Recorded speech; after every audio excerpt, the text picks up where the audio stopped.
All right, my first crack, I'm going to go with, off the back of Brad Scott signing an extra year, so he did have 2 years to run this year and next, to 2027. So first time I've actually had clear vision on what the Essendon strategy and what are they trying to achieve. So it's 1 step back, 2 steps forward. So we can go through their draft history and we've seen it time and time again, crash and burn. 2 years ago, Brad brought some experience in, Mackay, Crimshaw. These are the sort of things that, you think, are you going to bring some experience in? Where's it going to take you? They haven't played finals footy, we know that. So looking at it across the years, we start at 21, so won't keep a huge focus on this, apart from Ambrosio is one of the big ones out on that one. Letting players go that are being big crosses, that's fine. But the wins, they haven't had the great wins across the years. So I look at it right now and say, in the trade period, they trade to get the points for Kako. They've got the dynamic duo up there now in Kako and Caddy, so they're building their forward line. And then you look at what their future looks like, and trade-wise, Sam Draper may go free agent next year to Adelaide, opens up another first-round pick, so they could have 4 inside the first 20 next year. So they're angling towards the draft. This is the first time I've gone, right, here's a strategy aligning, because Essendon supporters every year go, are we going to play finals? Is that the expectation? Where are we at? I think it's made it clear right now before round 1, this is where you're at. There's no expectations this year. Internally, they're saying, we're not going for finals footy, we're building. And we want to go to the draft next year, which is predicted to be pretty strong, Joey.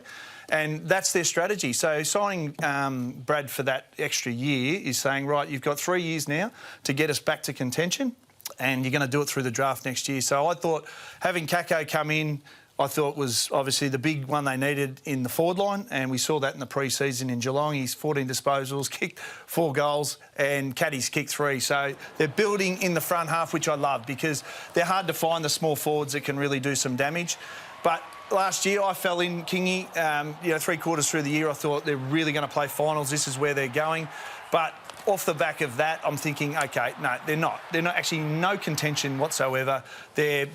Whether they're patient or they're not, but Brad's got a plan in, OK, we're going to go to the draft, we're going to get some young talent in, and starting off with Kako is a pretty good start coming into round 1. I find them an interesting watch because I had a look at their list today. They've got 25 players that are 23 years of age or older, so in their 5th season or more, and have played, most of them, nearly all of them have played 50 games plus. So they actually do have a huge core that have been around for a while, that I thought were the core that's going to take them forward. But it is a little bit confusing for me that now we are going to go back and go to the draft and get more young talent, when I thought they have their majority of their squad. They've had their top picks. They've been able to stock up. And when you look at their first-rounders, they've got as many first-round picks, I think, on their list as most other clubs, when you take into consideration players they've bought across from other clubs. So it's going to be interesting for me. I think there's a lot of talk about stability, and I understand that, but I want to start seeing some more results and some more better performances on the field. Mike Tyson put it best, everyone's got a plan to get whacked in the mouth. And I just think this team now, and it's easy to talk stability, and you say it's a down year, it might be a down year this year, that's when the pressure comes. I mean, if they can do this while having an 11, 12 win season, or even a 10 win season, then I think the boat's nice and stable. But it gets a bit wobbly and a bit rocky if you have a 6, 7 win season. So I don't necessarily agree that you can just say, oh, we've got stability and we've got this plan. That'd be Brad's 5th year. So it's a long time to just be patient, It's a hard sell to the Essendon fans, I think, right now. They're not sure whether they love this or they don't. But I do agree with you. You have to have a plan. Yep. You have to formulate something and wedge yourself to it, which they've done. So stability's all good and well. But for me, with this Essendon side, I want to start seeing Brad Scott put his fingerprints on Essendon's ability to defend, because it has been an issue for a lot longer than before Brad was there. But now in his 3rd season, we have to start seeing some improvements on that side of the football. We know they've got talent. We've spoken about their top-end draft picks. We've spoken about what they already have and how they can play. But these are just some of the numbers on their ability to defend. And I think this is where, in his 3rd season, these numbers have got to start getting better, because they were similar in 21 and 22. I know he wasn't there. But until this team buy into defence and team defence and get stops, they're never going to win a final. It doesn't matter how much talent they go to the draft and get. So I'm looking for that this year from Brad Scott. Can they start to improve these points against and conceding scores when they go inside their defensive 50 and stop transition? And for me, that'll be a win. That's more stability than what they're going to do in 2 or 3 years' time for me. So I want to see some improvement in that area. But to be fair to Brad Scott, 2 players that he hasn't really had at his disposal, who I think they're going to be 2 of their most important defenders, are Ridley and Zach Reid. So Ridley, is a star. I think he's their best defender. And he's only played 23 full games in the last 2 seasons under Brad Scott. And we know what type of player he is, the best and fairest winner. He's a player that can turn defence into offence, which we've spoken about already since last weekend.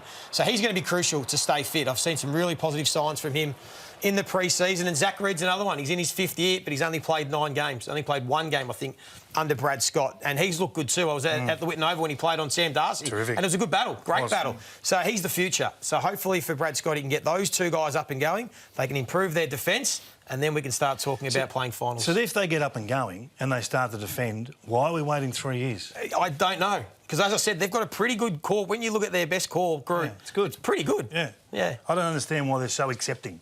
Anyway, it's just been so murky for me now, and I go, OK, well, that's your strategy, that's what you're going with, that's what I'm going to watch. Joey, first crack?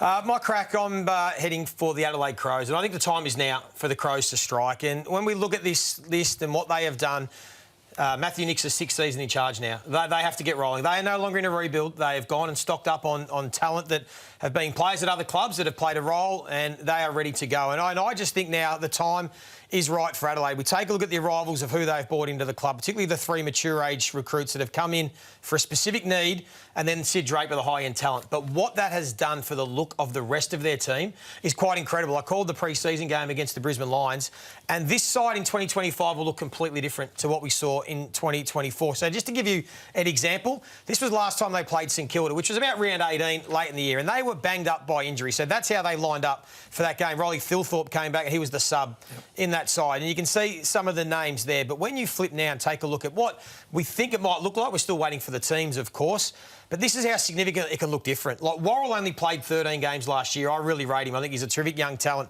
Laird's going to go and play halfback. They've finally got him out of the midfield. Millerer has been forgotten man. 2 games last year. Peatling and coming into the side. Neal-Bullen, and the role that he can play to allow Rankin to be that Christian Petrarca-style forward mid. Thilthorpe's fit and healthy. Some other players in that side. I think they have all upgraded. I think there's significant upgrades on what we saw from the majority of their team last year. And with the start to the season they've got, so St Kilda at home, Essendon, North Melbourne, Gold Coast, their first 4, I reckon they're ready to strike. I think they are ready to go bang and just put their mark on the competition. Gee, that midfield looks different to the start of last year. The vanilla midfield they used to call them. Now Saligo's gone to a level. Dawson, Rankin, Draper. Mate, all of a sudden, there's plenty going on. And this is just one example from this game against the Brisbane Lions, where all of the new recruits were getting involved, including Worrell, who, as we said, only played 13 games. He's going to slot straight back in. The forward line now with Thilthorpe, Fogarty. You know, Tex Walker's, I think, becoming a fringe player. Dan Curtin might even take his role as that third tall who can provide some havoc. So I just think Adelaide now are looking more potent. If they can get back to the form of 2023, where they were the best offence in the competition, they're pretty solid with their contest defence stuff. They obviously had a poor year, but they had the toughest draw in the league last year. We know they were banged up by injuries. I'm excited to watch them play. And the fringe player, Tex Walker, I just saw you just threw that one in there. Well, I think as in the forward line now. Yep. I think the big 2 have to be Thilthorpe and Fogarty. Tex can just do his thing, and maybe at times he does sit out and give Curtin more opportunity. They've got Rochelle, 2 of the hardest working half forwards in Keys and Neal-Bullen. Let's see what they can produce.